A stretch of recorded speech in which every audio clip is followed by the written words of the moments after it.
Hey, welcome to Exploring Religions. I'm Jennifer Jesse. I've been teaching here at Truman for 20 years, and though I prefer teaching in person, I have also found that there are significant advantages to teaching online courses. So let's be looking for those as we go. For now, I'd like to just take a few minutes to talk about the kinds of questions that we ask when we study religion. Studying religion deals with the big questions of human life, the big why questions, okay? For example, what's the meaning of life? That's probably the biggest why question of all. Why are we here? Not how did we get here? Okay, that's a scientific question or an historical question. But why? What's our final purpose? What's our ultimate purpose? Why is there something rather than nothing? Okay? Science and history have no answers to that question because that's outside of their scope of methodology. Those aren't the questions they're asking because those are religious questions.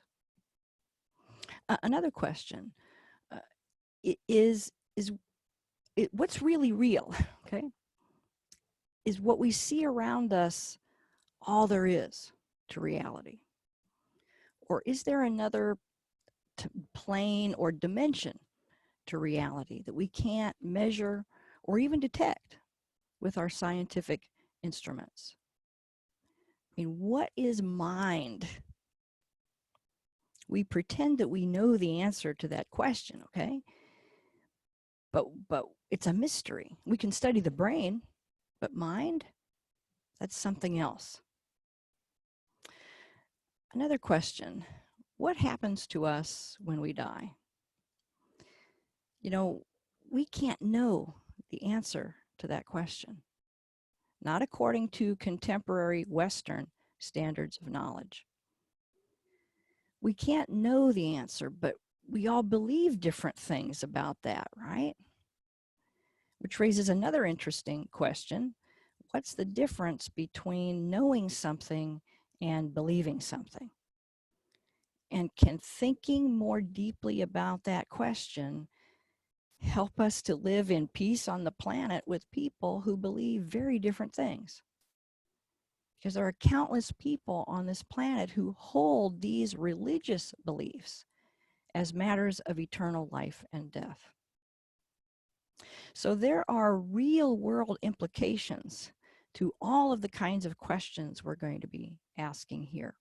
And that's because there are religious underpinnings to every political and social and economic system on the planet.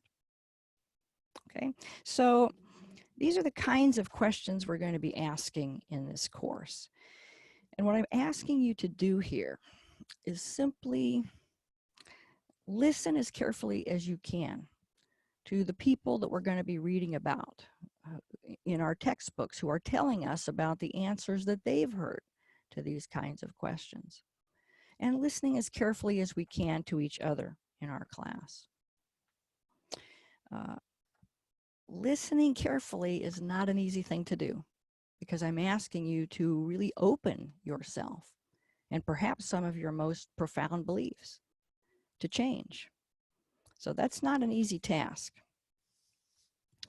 I also want to be very clear about our fundamental approach to all religions.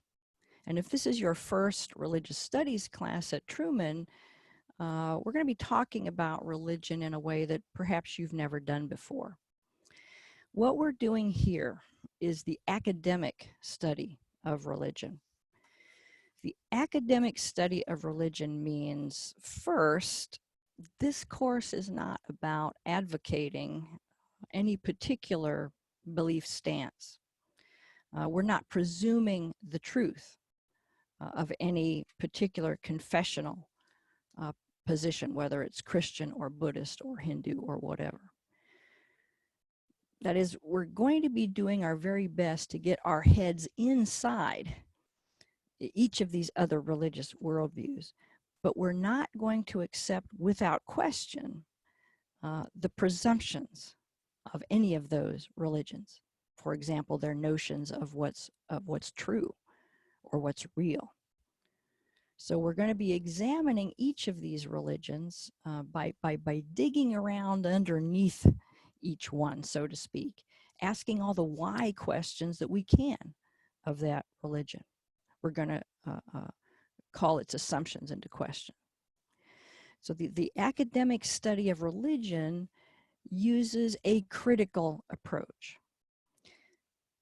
A critical approach doesn't mean I'm simply being negative about something or I'm finding fault with something. It means asking questions about these religions in order to find out everything we can about them.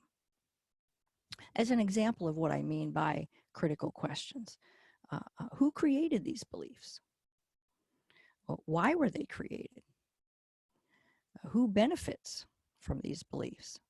Who gets excluded by these beliefs and why?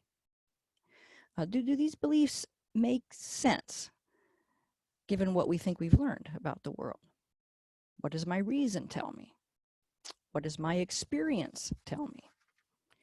What do other people in other religious traditions believe? Why don't we believe the same things, okay? So these are all critical kinds of questions. Finally, I just want to encourage you to take a look at the online resources that are available to you through Broad's textbook. That's our main textbook in this course. Your purchase of that book gives you free access to many of their online resources, including some videos about these religions that I highly recommend. Okay, these other resources are not required for this course, but you might want to take a look at them if you have some time and see if there's anything there that you might find helpful to you. And all you need to do there is register on the site. I've given you the link for that, both in the syllabus and at the end of Module 2 on our Blackboard site. Okay, so thank you for watching this video, and I'll see you online.